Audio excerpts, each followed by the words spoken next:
Module 5 review. We are going to be starting by reviewing our formulas for area, starting with rectangles. So when finding the area of a rectangle, we are going to use the equation length times width. On the screen, I have drawn a rectangle, or what is more common, a square. And we see that I've only written one number, 5, because in a square, all sides are the same length.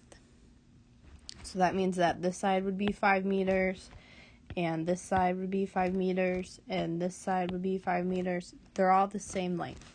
So our equation, area is equal to our length, which is 5 meters, times our width, which is 5 meters. And so 5 times 5 is 25. So our area is equal to 25 meters squared. And area is always squared. Now we have another rectangle that has a length of 10 centimeters and a width of 2 centimeters. So our equation, area is equal to our length, which is 10 centimeters, times our width, which is 2 centimeters. Multiply those together, we get an area of 20 centimeters squared. So now we're going to be talking about how to find the area of a triangle. And when finding the area of a triangle, we're going to use the equation A is equal to 1/2 base times height.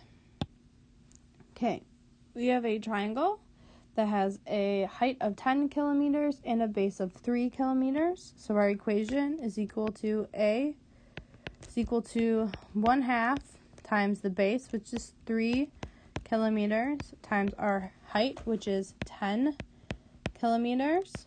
And order of operations for multiplication says we multiply from left to right. So we're going to start by multiplying 1/2 by 3. So half of 3 is equal to 1.5 kilometers times 10 kilometers. And whenever you're multiplying by 10, you just simply have to move a decimal point one space to the right. So our 1.5 kilometers will actually become 15, and then our unit is kilometers squared. Now we have a triangle that has a height of 3 millimeters and a base of 1 millimeter. We can plug those numbers into our equation. So A is equal to 1/2 of our base, which is 1 millimeter, times our height, which is 3 millimeters. We're going to start by multiplying 1/2 by 1, and half of 1 is 1/2.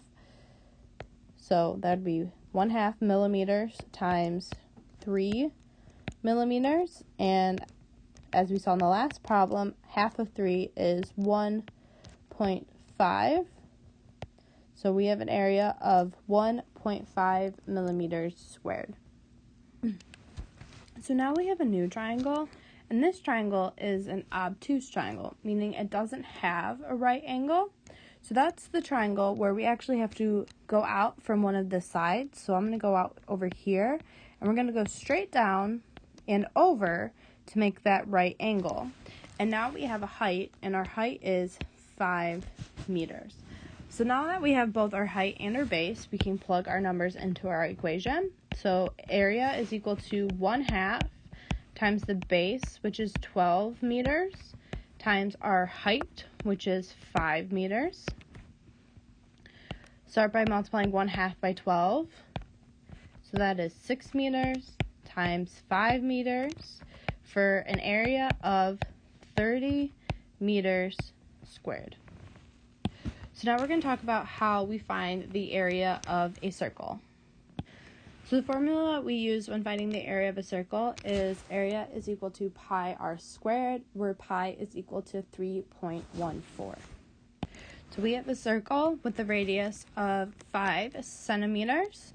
So our equation, area is equal to pi r, which is the radius, so 5 centimeters squared. Order of operations says we have to do our exponent first, so that is 5 times 5, which is equal to 25. So now we're going to have area, which is equal to pi, and I'm going to plug in our number of 3.14 multiplied by 25 for a final area of 78.5 centimeters squared. So now our new circle has a radius of 3 meters. So our equation area is equal to pi times our radius, which is 3, squared. Exponent comes first. So 3 times 3, which is equal to 9. So our area is equal to 3.14 times 9. And our final area is 28.26 meters squared. And now we're going to be finding the area of a trapezoid. When we are finding the area of a trapezoid, we're going to be using the equation 1/2 times b1 plus b2 times h. So we have a trapezoid with one base of 2 centimeters and another base of 4 centimeters and a height of 2 centimeters. So our equation area is equal to 1/2, and this is where we add our bases together, and it doesn't really matter which base is 1 or 2, because when you add them together, you're going to get the exact same answer. So you could do 2 centimeters plus 4 centimeters, or 4 centimeters plus 2 centimeters. You get the same thing when you add them up. So we're going to do 2 centimeters plus 4 centimeters times our height, which is 2 centimeters. We have to do our parentheses first, so we have to add these two numbers together first. So our area is going to be equal to 1/2 times 6 centimeters times 2 centimeters. So our area is equal to 3 times 2, which is 6 centimeters squared. And lastly, we are going to be finding the area of a parallelogram. When finding the area of a parallelogram, we are going to use the equation A is equal to base times height. So our parallelogram has a base of 4 centimeters and a height of 2 centimeters. So our equation area is equal to our base, so 4 centimeters times our height, 2 centimeters. So our area is equal to 8 centimeters squared. And now we're going to be talking about how we find the volume of different objects, starting with rectangular prisms. So when finding the volume of a rectangular prism, we are going to use the equation V is equal to length times width times height. So we have a rectangular prism that has a length of 4 millimeters, a width of 2 millimeters, and a height of 1 millimeter. So our equation, volume is equal to our length, which is 4 millimeters, times our width, which is 2 millimeters, times our height, which is 1 millimeter. And now we multiply going from left to right. So volume is going to be equal to 4 times 2, which is 8. So now we have 8 millimeters times 1 millimeter, and 1 times any number is going to be itself. So we have a volume of 8 millimeters cubed, because volume is always cubed. So now we have a rectangular prism that has a length of 3 meters, a width of 3 meters, and a height of 3 meters, which means that this is actually a cube. So we're going to take our equation, volume is equal to our length, 3 meters, times our width, 3 meters, times our height, 3 meters. So volume is going to be equal to 3 times 3, which is 9 meters, times 3 meters. So our volume is 27 meters cubed. So now we're going to be finding the volume of cylinders. So the equation we will be using to find the volume of a cylinder is pi times r squared times h. So our cylinder has a radius of 3 centimeters and a height of 4 centimeters. So our equation, volume, is equal to pi times our radius, 3 squared, times our height, which is 4. Exponent comes first, so 3 times 3 is equal to 9. So volume is equal to pi, which I'm going to substitute in for 3.14 times 9 times 4. We start by multiplying 3.14 by 9. So our volume is equal to 28.26 times 4. And our volume is equal to 113.04 centimeters cubed. So now we have a cylinder that has a radius of 1 meter and a height of 10 meters.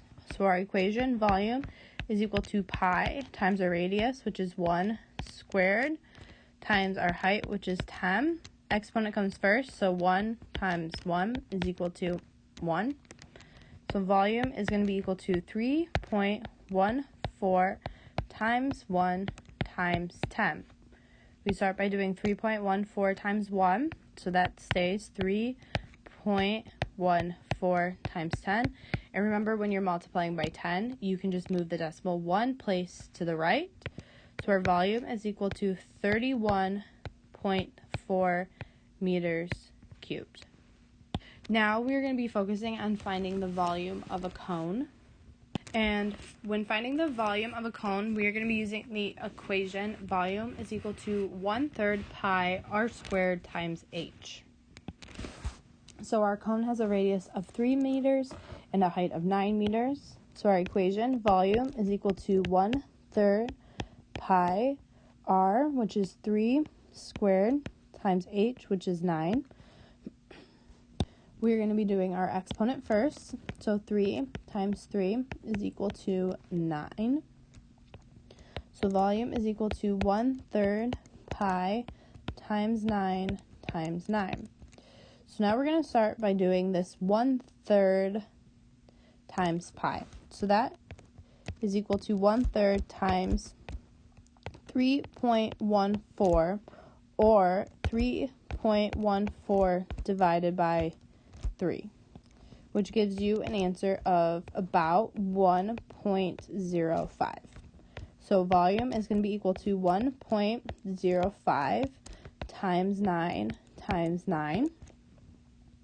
So 1.05 times 9 is going to be equal to 9.42 times 9, for a final volume of 84.78 meters cubed.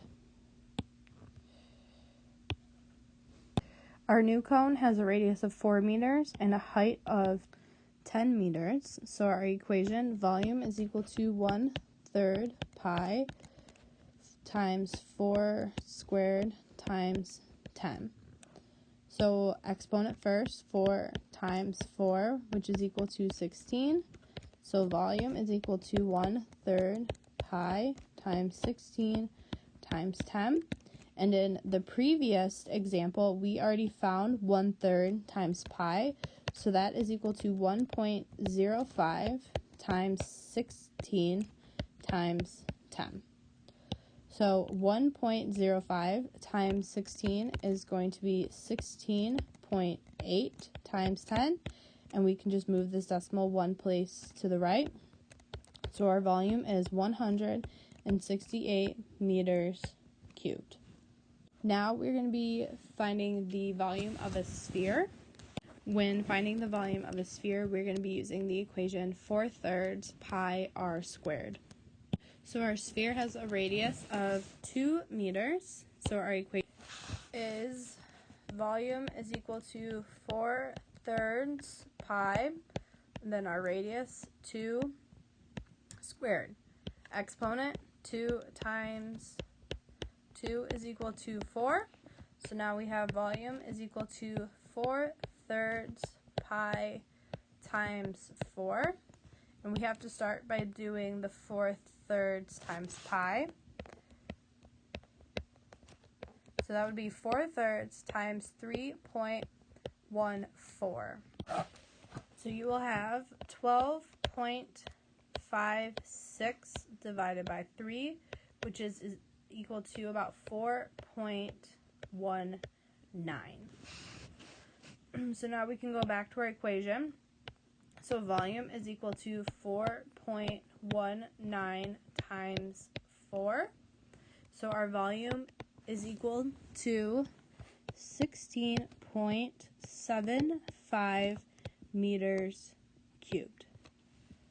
In our last example, our sphere has a radius of 4 centimeters. So our equation, volume is equal to 4/3 pi times 4 squared. Our exponent, 4 times 4, is equal to 16. So volume is going to be equal to 4.19, which we found in the last example, times 16 for a final volume of 71.84 centimeters cubed. And that's it.